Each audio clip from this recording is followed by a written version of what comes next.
संस्कार राजनीति में ये सब जितना छोटा उतना ही दुर्लभ भी। जब सत्ता पद और कैमरे एक साथ हो तब संस्कार की परीक्षा सबसे कठिन होती है और शायद यही वजह है कि जब भी संस्कार की बात होती है तो एक नाम अपने आप पे चर्चा में आ जाता है, सचिन पायलट। कहा जाता है कि नेतृत्व ऊंची आवाज से नहीं ऊंचे आचरण से पहचाना जाता है और सचिन पायलट का आचरण ही उनकी पहचान है। वो आगे बढ़कर रास्ता बनाने वाले नेता हैं, लेकिन कभी किसी का रास्ता रोका नहीं।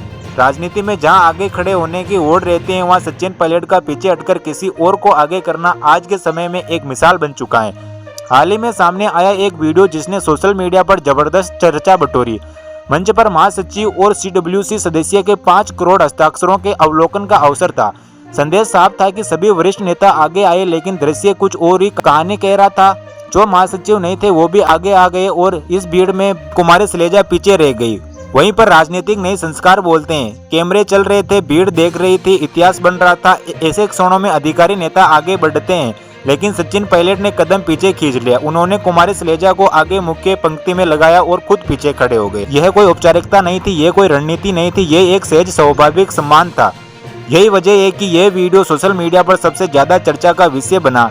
लोगों ने कहा कि संस्कार हो तो सचिन पायलट जैसे। राजनीति में सम्मान मांगकर नहीं मिलता, वह अर्जित किया जाता है और सचिन पायलट का पूरा राजनीतिक सफर इसी अर्जुन की कहानी है। वो सबको साथ लेकर चलने में विश्वास रखते हैं। वो नेता की नेतृत्व का मतलब सबसे आगे होना नहीं बल्कि सबसे होना है। इसी कार्यक्रम से जुड़ा एक और वीडियो इन दिनों खूब वायरल हो रहा है। इस वीडियो में रणदीप सुरजवाला सचिन पायलट के बारे में कुछ ऐसा कहते हैं जो सीधे दिल को छू जाता है। आगे बढ़ने से पहले ये वीडियो आप देखिए। और अब मैं अनुरोध करूंगा, एक और ऐसे नौजवान जिनकी आवाज जब गूंजती है तो किसान और मजदूर की पीड़ा उसमें उजागर होती है।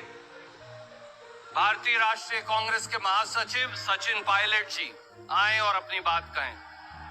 सूरजवाला कहते हैं कि सचिन पायलट की आवाज जब गूंजती है तो उसमें किसान और मजदूर की पीड़ा साफ सुनाई देती है। ये कोई साधारण प्रशंसा नहीं थी, ये उस नेता की पहचान है जिसकी आवाज में सिर्फ भाषण नहीं बल्कि जमीनी की सच्चाई होती है। सचिन पायलट जब बोलते हैं तो शब्दों में खेतों की मिट्टी की खुशबू होती है, फैक्ट्रियों की थकान होती है और मजदूर के पसीने की ईमानदारी होती है। शायद यही वजह है कि युवा उन्हें अपना मानते हैं, किसान उन्हें अपना समझते हैं और बुजुर्ग उन्हें सम्मान देते हैं। राजनीति में जहां अक्सर आवाज ऊंची होती है वहां सचिन पायलट की आवाज गहरी है। सीधे दिल तक पहुंचने वाली उनका नेतृत्व शोर नहीं करता बल्कि भरोसा पैदा करता है। वो मंच पर खड़े होकर नारे नहीं गिनते बल्कि जमीन पर उतरकर समस्या समझते हैं।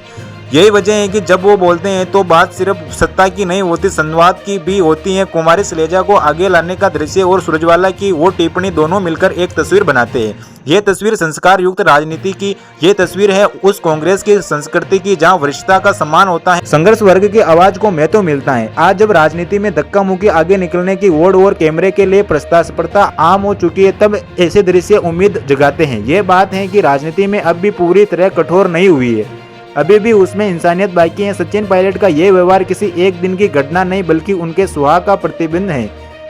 वो जब पीछे हटते हैं तो कोई कमजोर नहीं होते बल्कि और मजबूत दिखाई देते हैं, क्योंकि जो नेता दूसरों को आगे बढ़ाता है वही वास्तव में सबसे आगे होता है। और शायद इसीलिए विरोधी भी उनके व्यक्तित्व की तारीफ करते हैं। शायद इसीलिए कि पार्टी के भीतर और बाहर हर वर्ग में उनके लिए सम्मान है और शायद इसीलिए सोशल मीडिया पर लोग बार बार कहते हैं कि संस्कार हो तो सचिन पायलट जैसे।